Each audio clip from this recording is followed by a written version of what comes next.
नमस्तेस्तु महामाये श्रीपीठे सुरपूजिते चङ्खचक्रगदाहस्ते महालक्ष्मीर्नमोऽस्तु ते। नमस्ते गरुडारूढे ढोलासुरभयङ्करी सर्वपापहरे देवी महालक्ष्मीर्नमोऽस्तु ते।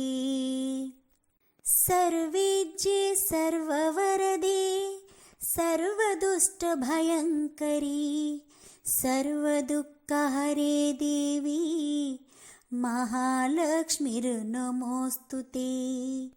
सिद्धिबुद्धिप्रदे देवी भुक्तिमुक्तिप्रदायिनी मंत्रमूर्ति सदा देवी महालक्ष्मीर्नमोऽस्तु ते।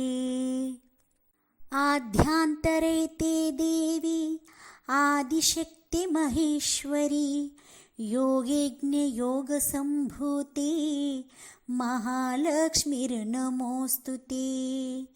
स्थूलसूक्ष्मे महारौद्रे महाशक्ति महोदरे महापापहरे देवी महालक्ष्मीर्नमोऽस्तु ते।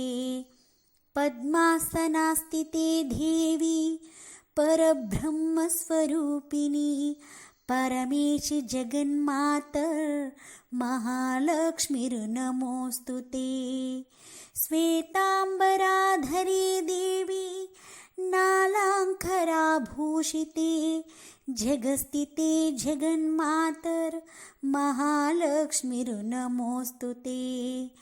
महालक्ष्मीष्टकं स्तोत्रं यः पठेत् भुक्तिमनरः सर्वसिद्धिपावप्नोति राज्यं प्राप्नोति सर्वदा।